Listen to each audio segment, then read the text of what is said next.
অন্যায় হচ্ছে যদি সম্ভব হয় হাত দিয়ে থামায় দেন। বিশ্বনবী বললেন, মান রাআ মিনকুম মুনকারান ফালিয়ুগাইয়িরহু বিয়াদিহি। অন্যায় যদি দেখো পারলে হাত দিয়ে থামাও, যদি না পারো মুখ দিয়ে বলো, তাও যদি না পারো অন্তত অন্তর দিয়ে ঘৃণা করো, কিন্তু অন্যায়ের সাথে কোনো আপোষ চলবে না। চিল্লাবেন না, ঠিক কি না?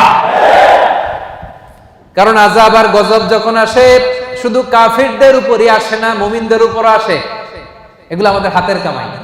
কারণ ওই যে আমি একা একা জিকির করছি, একা একা আল্লাহর ওলি হইছি। আমরা অনেকে ভাবি আমি নামাজি, ওরা নামাজ না পড়ুক আমি তো নামাজ পড়ি, সমাজ ভালো না হোক আমি তো ভালো কাজ করি, ওরা জিকির না করুক আমি তো জিকির করি। এরকম আছে না নাই? ভূমিকম্প যখন আসবে শুধু ওর উপরই আযাব নয়, এটা আমার উপর আসবে, ঠিক কি না? আল্লাহ বলেন ওই আযাবকে ভয় করো, যে আযাব যখন আমি পাঠাই শুধু জালেমদের উপর পাঠাই না, আলেমদের উপর পাঠাই। কারণ আলেমরা তোমরা চুপ করে ছিলা কেন? কথা বলেন।